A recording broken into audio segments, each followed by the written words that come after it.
Maybe the question isn't why am I still struggling? Maybe it's what happened to me that I never allowed myself to heal from. Because sometimes the hardest part of healing isn't admitting that you're hurting, it's admitting that you never really stopped hurting. Welcome back, beautiful people.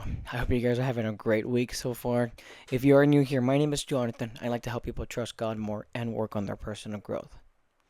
Today, we're going to be adding to the trauma section on my playlist on my YouTube channel. If you haven't checked out my other socials, I would recommend to at least go to my bio and you can find all my other socials there. And please leave a like. It really helps out the algorithm so that way we can reach the right people and build together. So let's get started. What if the thing that you keep blaming on your personality, your attitude, or the way that you are with people actually came from something that happened 2 years ago? You thought you moved on, right? You stopped talking about it, you stopped crying about it. You even told yourself, I am over it 100%. But then one day something happened and all of a sudden you're acting like the old version of yourself again. Maybe you didn't heal from it. Maybe you just learned how to live with it. I hope you guys are ready for this one. Alright, guys, the first bullet point for today is going to be just because you stopped talking about it doesn't mean that it stopped affecting you. Sometimes we confuse silence with healing. You don't have to think about the trauma every single day for it to influence how you trust, how you love, how you communicate, and respond to people. I recently went through this. There's just something that just came back out of nowhere, and all of a sudden, I'm not okay with it. As if I never knew God and I'm just hurting all the time. And it was so crazy how it happened because I wish it would have happened differently. I wish that there would have been ways for me to actually heal the right way. But God has a funny way of doing things, and I know that if it was meant for me to go through that then, it would have happened then. But every time that there is a process, I just have to learn something new about myself, and I have to mess up to do that. And that's okay for you to mess up. In Psalms 147:3, it says, He heals the brokenhearted and binds up their wounds.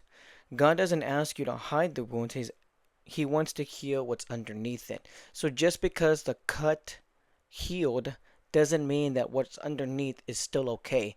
There are still scars that are there, and you don't reopen them until something traumatic happens to you.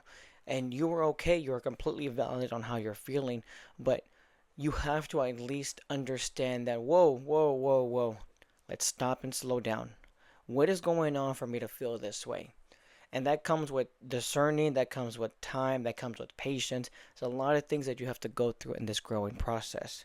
Now, the second bullet point is going to be what you avoid talking about can still control how you live. Maybe your anger isn't really about what happened today. Maybe your fear isn't really about this person. Maybe your need to push away isn't because you don't care. Maybe it's something that happened to you a long time ago, and you're still protecting yourself from something that isn't happening anymore. Like I mentioned before, I used to grow up in survival mode. I had to protect my heart, I had to protect my siblings because I knew that there was someone that was going to try to hurt us all the time. And going into that, into a relationship, you're consistently trying to protect from someone who's actually trying to love you. So my wife isn't hurting me, but I was too scared to fully let her love me because I was scared that she was going to hurt me. And that's how I was. I was in survival mode for the longest time. On James 5:16 it says, Confess your sins to each other and pray for each other so that you can be healed. Healing sometimes requires you to finally let go of that person that hurt you. It is not easy and it is very difficult, but it can happen. It can happen, and I want to say that if you are going through this right now, you are not alone. And the biggest way that you can do this to get better is actually pray every single day. Talk to God every single day. Do your fasting every single day. It mentally helps you when you are sacrificing your physical time for something that is greater. It's like how basketball players get better. They sacrifice their time hours and hours and hours and hours playing and practicing so that they can be better one day. It's the same thing with everything else. You gotta practice so you can get better at healing. Alright, guys, we're gonna finish up with this last section here. So maybe the question isn't why am I still struggling? Maybe it's what happened to me that I never allowed myself to heal from.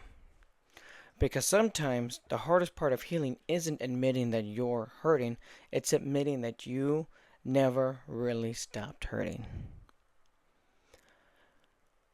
Take some time just to go over it. It's not easy and it's not fun, but it can happen. If you guys ever need any help, please reach out. God bless you guys, and I'll see you in the next one.